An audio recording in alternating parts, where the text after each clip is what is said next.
You know that feeling when you walk into a room and suddenly forget why you came there? Or when someone raises their voice slightly and your heart starts racing like you just ran a marathon?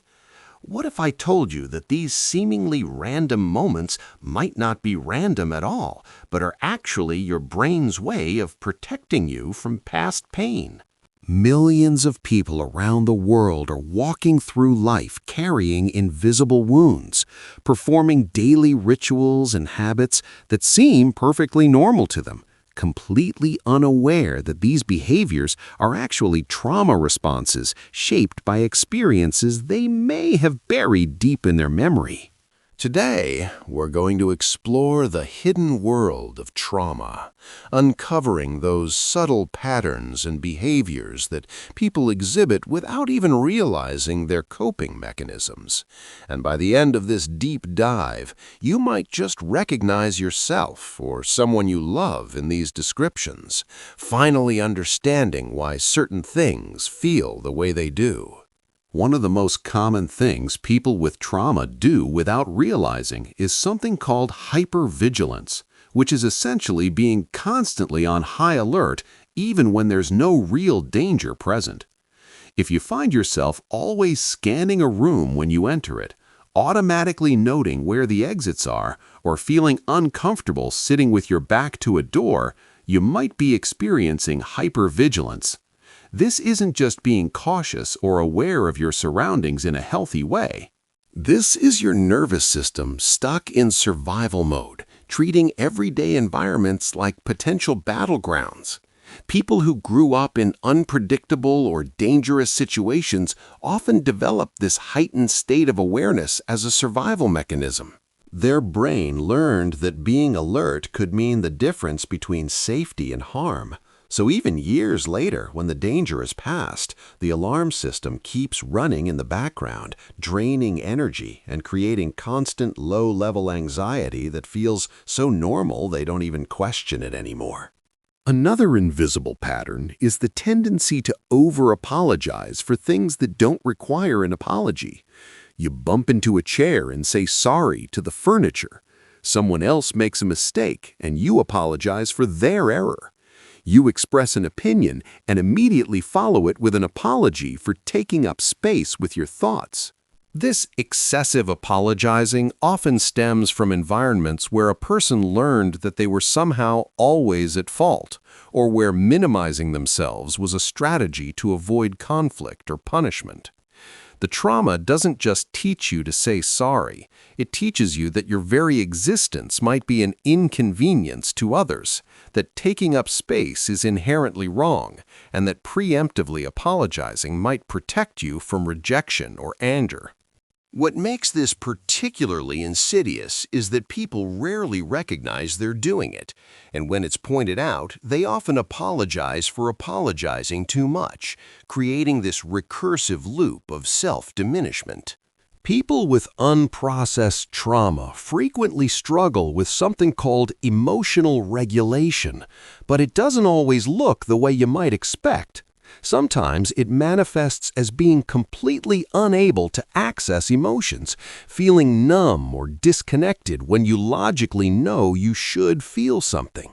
Other times it appears as explosive reactions to minor inconveniences, like sobbing uncontrollably because you spilled coffee or feeling rage when someone asks a simple question. The trauma has essentially disrupted the brain's ability to process and respond to emotions proportionally. When you grow up in an environment where emotions were dangerous, perhaps because showing fear invited more abuse or expressing joy meant someone would crush it, your brain learns to either shut emotions down completely or let them out in uncontrolled bursts when the dam finally breaks. The person experiencing this often feels broken or crazy, not understanding why they can't just feel things normally like everyone else seems to, completely unaware that their emotional thermostat was calibrated differently by their experiences. Perfectionism is another trauma response that often goes completely unrecognized because society actually rewards and praises it. People don't realize that their relentless drive to be flawless, their inability to rest until everything is absolutely perfect, their crushing self-criticism when they fall short of impossibly high standards. These aren't personality traits or admirable work ethic, they're survival strategies. For many people, perfectionism developed because being perfect was the only way to avoid criticism, punishment, or abandonment. Maybe having a perfectly clean room meant their parent wouldn't fly into a rage. Maybe getting perfect grades was the only time they received attention or approval. Maybe being the perfect employee meant they wouldn't face the financial instability that traumatized them in childhood. The problem is that perfectionism is exhausting and ultimately impossible, creating a cycle of striving, falling short, self-punishment, and renewed striving that never ends and never brings the safety or love it promises. Many trauma survivors engage in what psychologists call fawning, which is people-pleasing taken to an extreme that actually erases the self. This goes beyond just being nice or accommodating. This is changing your opinions to match whoever you're talking to, saying yes when you desperately want to say no, prioritizing everyone else's needs while completely neglecting your own, becoming whoever you think others want you to be in any given moment. Fawning is a survival response that develops when a person learns that their safety depends on keeping others happy, that conflict is dangerous, that having boundaries will result in abandonment or punishment. The person fawning often doesn't even know what they actually think or feel about things anymore, because they've spent so long shape-shifting to accommodate others. They might pride themselves on being easygoing or adaptable, not realizing they've actually lost touch with their authentic self in the process of becoming a chameleon for survival. Difficulty accepting compliments or positive attention is another subtle sign that often goes unnoticed. When someone genuinely praises you and your immediate internal response is discomfort, disbelief, or suspicion, when you deflect or minimize or immediately point out your flaws, this might be trauma speaking. People who experienced inconsistent love, conditional approval, or who were taught that they were fundamentally unworthy or bad often develop a core belief that positive attention must be mistaken or manipulative. Their brain literally cannot reconcile the compliment with their deeply held belief about themselves, so they reject it automatically. This creates a tragic situation where the person desperately wants to be seen and valued, but simultaneously cannot absorb validation when it's offered, keeping them trapped in a state of emotional hunger that can never be satisfied. Many people with trauma have an extremely difficult time with trust and vulnerability in relationships, but they might not recognize this as a trauma pattern. They might think they're just independent or self-sufficient, when actually they're operating from a place of fear that anyone they depend on will eventually hurt or abandon them. This can manifest as keeping people at arm's length, never quite letting anyone see the real you, sabotaging relationships when they start to get too close, or constantly testing people to see if they'll leave. The underlying belief, installed by early experiences of betrayal or abandonment, is that vulnerability equals danger and that showing your true self will result in rejection. So these individuals build walls, not because they don't want connection, but because their nervous system has learned that connection comes with devastating consequences.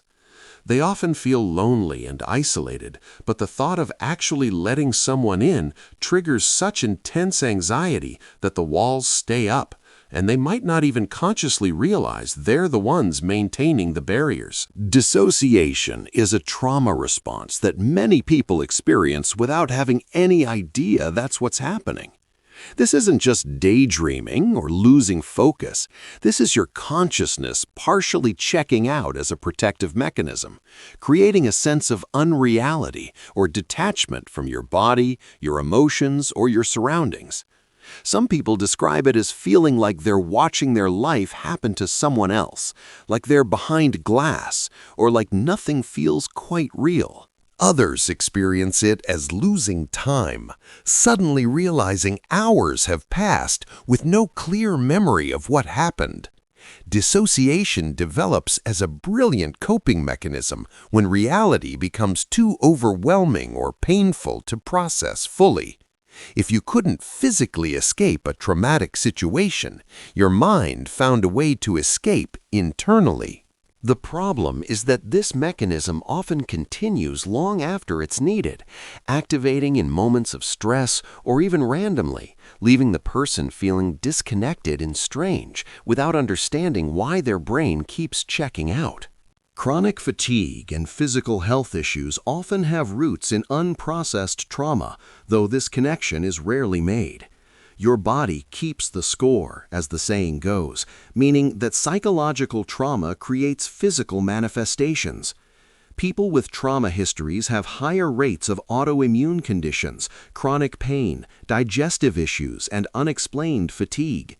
This happens because living in a constant state of stress, hypervigilance, and emotional dysregulation literally wears down your body's systems. Your immune function becomes compromised, inflammation increases, stress hormones remain chronically elevated, and your body never gets to fully rest and repair. The person experiencing this might go from doctor to doctor seeking answers for their physical symptoms, never connecting them to the emotional and psychological wounds they're carrying, treating symptoms while the root cause remains untouched. Many trauma survivors develop complicated relationships with control, swinging between extremes of trying to control everything in their environment or completely giving up control and floating through life passively. The need to control often comes from experiences where the person felt utterly helpless, so now their brain seeks to create safety through rigid control of their circumstances, their relationships, even their own bodies and emotions. This can look like obsessive planning, inflexibility when things don't go according to plan, or micromanaging others. On the flip side, some people respond to trauma by developing learned helplessness, a state where they stop trying to change their circumstances because they learned that their actions don't matter, that they're powerless. Both extremes are attempts to cope with the terrifying unpredictability of their original traumatic experience, and the person usually doesn't recognize these patterns as trauma responses, but rather as just who they are.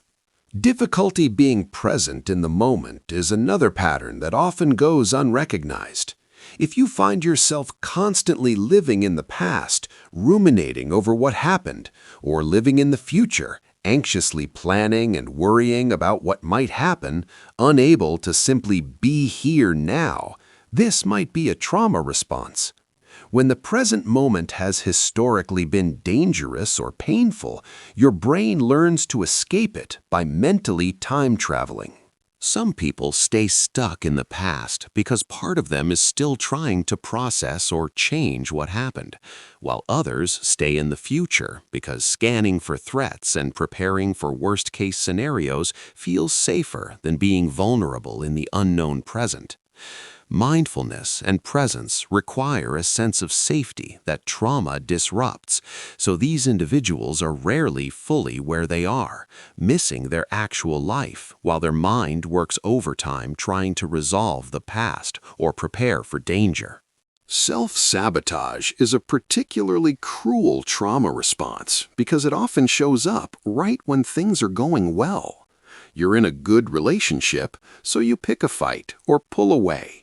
You're succeeding at work, so you miss deadlines or make careless mistakes. Things are stable, so you create chaos. This happens because good things feel dangerous when your nervous system has learned that happiness precedes pain, that stability is just the calm before the storm, or that you fundamentally don't deserve good things. Some people also self-sabotage because failure feels familiar and therefore safer than success, or because staying small and unsuccessful protects them from visibility that once brought danger. The person doing this usually feels frustrated with themselves, seeing the pattern but not understanding the deeper programming that's driving it. Having an extremely high pain tolerance or ignoring your body's signals is another subtle trauma indicator. If you regularly push through illness, ignore pain, dismiss your physical needs for food, water, rest, or bathroom breaks, this might be because you learned that your physical needs didn't matter, or that expressing discomfort led to punishment or dismissal.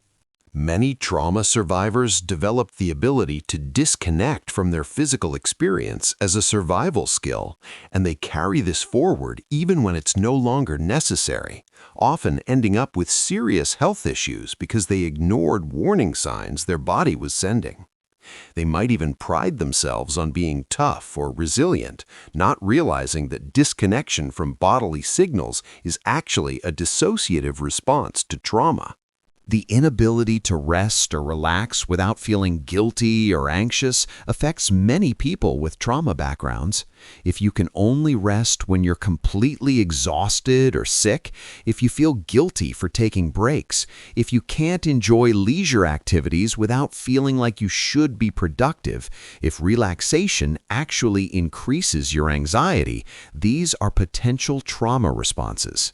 For some people, rest wasn't allowed or was associated with punishment, so their nervous system learned that safety requires constant productivity.